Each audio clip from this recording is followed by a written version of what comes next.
Vamos começar hoje o segundo tópico do curso de Probabilidade Avançada, e o assunto vai ser Lei dos Grandes Números e Teoremas Ergódicos. Meu nome é Leandro Pimentel, eu sou professor do Instituto de Matemática da UFRJ. Então, a primeira sessão do tópico 2, a gente vai falar sobre independência e também um pouquinho sobre construção de sequências de variáveis aleatórias. Bom, no que segue, a gente vai estar sempre trabalhando com um espaço de probabilidade, tá? E a gente vai definir que uma coleção, que coleções de subconjuntos, tá? A gente vai dizer que essas coleções são independentes, tá? Então aqui eu estou denotando, isso aqui é uma família de coleções, né? Então para cada CI é uma subcoleção de F, um subconjunto de F.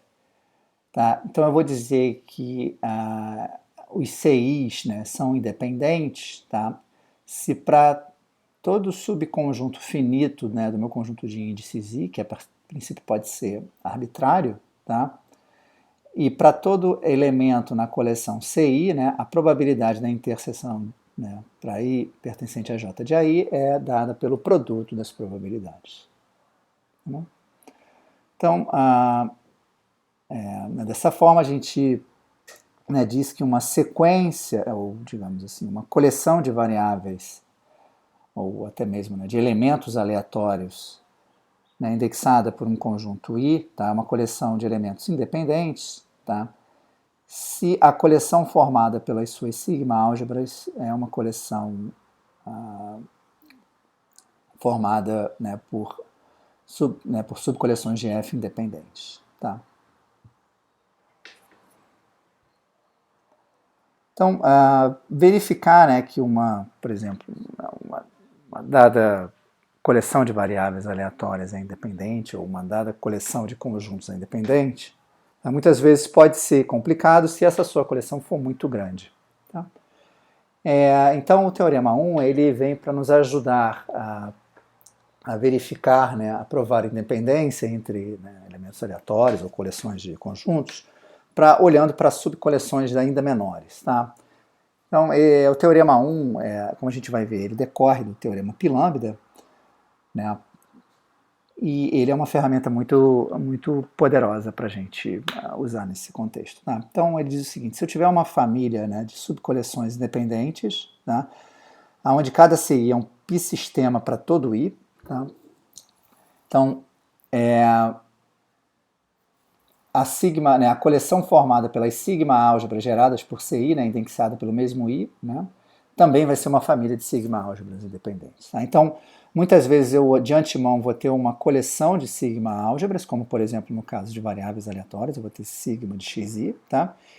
E para eu verificar que essa coleção é uma coleção de sigma-álgebras independentes, eu posso olhar, para coleções menores, como por exemplo, eu posso olhar para pré-imagens de intervalos, tá? Como a gente vai ver a seguir. Bom, desse teorema segue também uma proposição, um corolário importante, tá? Que é o seguinte: se eu tiver sigmas álgebras indexadas por I e J, tá? E todas essas sigma-álgebras forem independentes, então, quando eu olho as sigma-álgebras geradas pelas uniões em J, tá, das F e J, elas também vão ser independentes. Tá? Esse corolário ele vai ser também útil quando eu, por exemplo, pegar, suponha que eu tenha vetores independentes, e aí eu pego funções desses vetores independentes. Então, essas funções também vão ser independentes.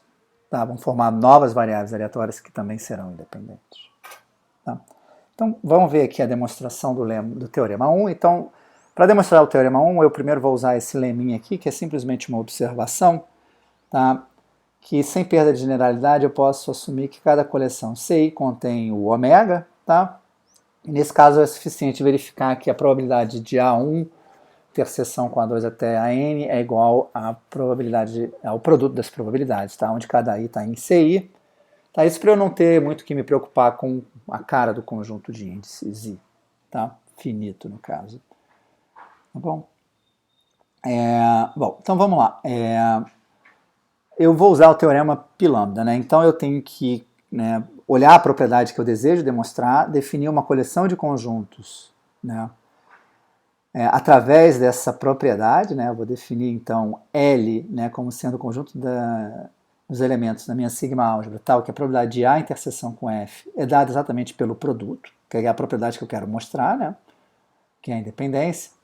Tá? Então, eu defino esse L e, né, o passo seguinte é mostrar que L, de fato, é um lambda sistema e, por hipótese, né, como a gente assume que, né, sobre os CIs eu tenho independência, né, então C1 vai estar contido em L. Ok? Então, eu vou deixar aqui para os estudantes verificarem que L é, de fato, um lambda sistema, tá? E, portanto, pelo teorema Pi-lambda, né, a sigma álgebra gerada por C1 vai estar contida em L. Né? Portanto, para todo A em sigma C1 e AJ em CJ, tá? Eu vou ter que A1 interseção com A2 até a N é dado por P de A1 vezes P de A2 interseção até a N. Tá? E como esses AJ estão em CJ, essa probabilidade aqui também se fatora. Ok? E aí o que eu concluí aqui, né? Isso, né, inicialmente eu tinha fixado os AJs, mas eles eram arbitrários, então isso aqui, né, é válido para, né, todos os, né, A1 em sigma C1 e AJ em CJ. Portanto, a conclusão é que se eu pegar a sigma álgebra gerada por C1, né, C2 até Cn, então essas coleções aqui são independentes. Ok? Então o que eu vou fazer agora é o mesmo procedimento e aplicar esse mesmo procedimento agora a C2, tá? Eu vou fixar um elemento aqui, né, em sigma C1, C3, Cn, né, e olhar a coleção dos A's, né, tais que, né, P de A interseção com esse F, que vai dar, né, dado por essas interseções aqui, é igual ao produto. Né, e aí sigo fazendo esse mesmo procedimento. Tá?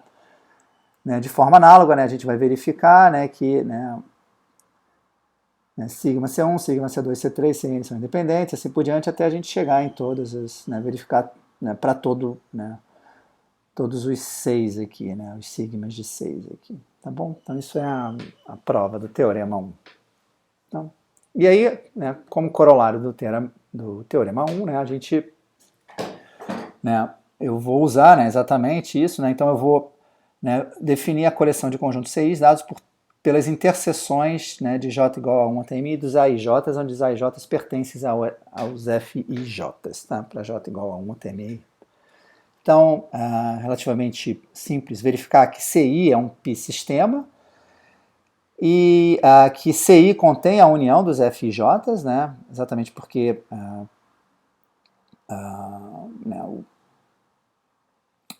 um elemento aqui vai ter que estar em algum desses FIJs, né? E se ele está em algum desses FIJs, ele certamente está aqui, né?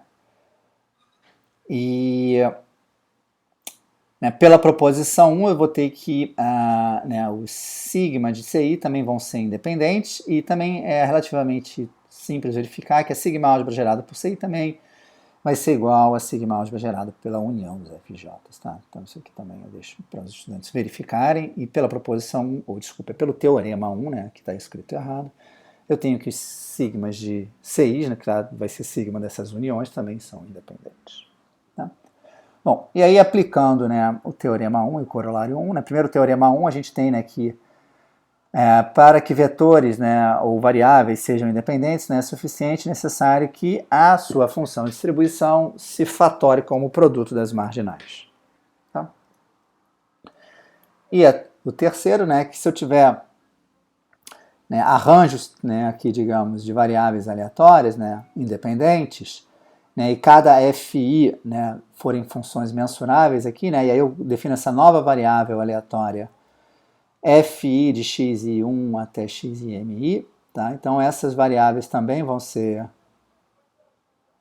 independentes. Tá? Então, aqui a demonstração do corolário 2, né, a necessidade ela segue de forma imediata, né? Então não há algo que demonstrar, basicamente é simplesmente pela definição. Tá? Se elas forem independentes, então a distribuição conjunta se fatora no produto das marginais. Tá? Agora, para você mostrar a suficiência, né, você olha exatamente para a coleção de subconjuntos da forma, né, xi menor do que x, quer dizer, você está olhando para pré-imagens de intervalos da forma x, né, menos infinito x, tá? Incluindo ainda o ômega, tá? Então, esses 6 vão ser π-sistemas independentes, tá? E, novamente, pelo teorema 1, não pela proposição 1, né? A sigma-álgebra gerada por CI é igual exatamente a sigma-álgebra, né, gerada pela variável aleatória xi. Tá? Então, essas sigma-álgebras geradas também vão ser independentes. Ok?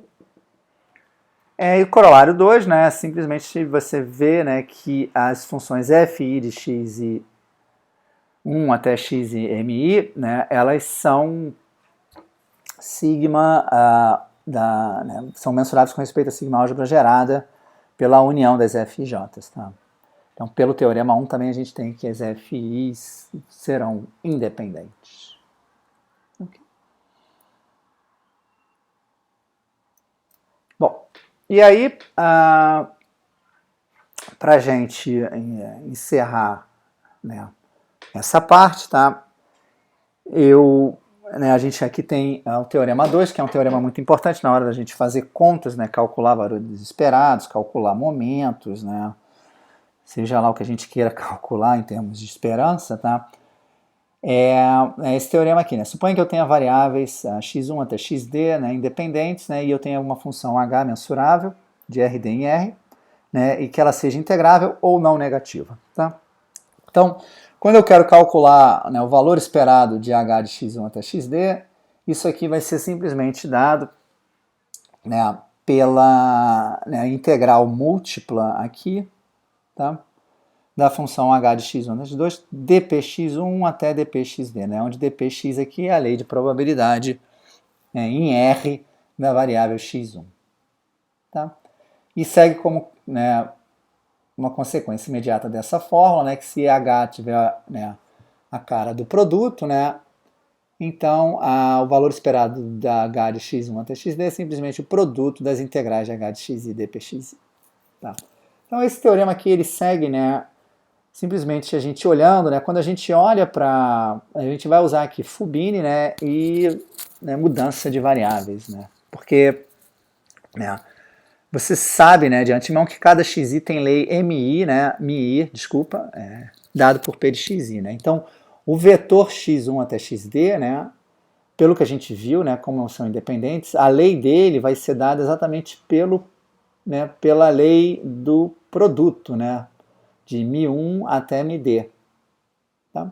Né, isso segue porque, né, para conjuntos da forma 1 até AD, né, onde cada i é um boreliano, tá? Isso forma um π-sistema, e a igualdade entre μ e o produto segue por hipótese.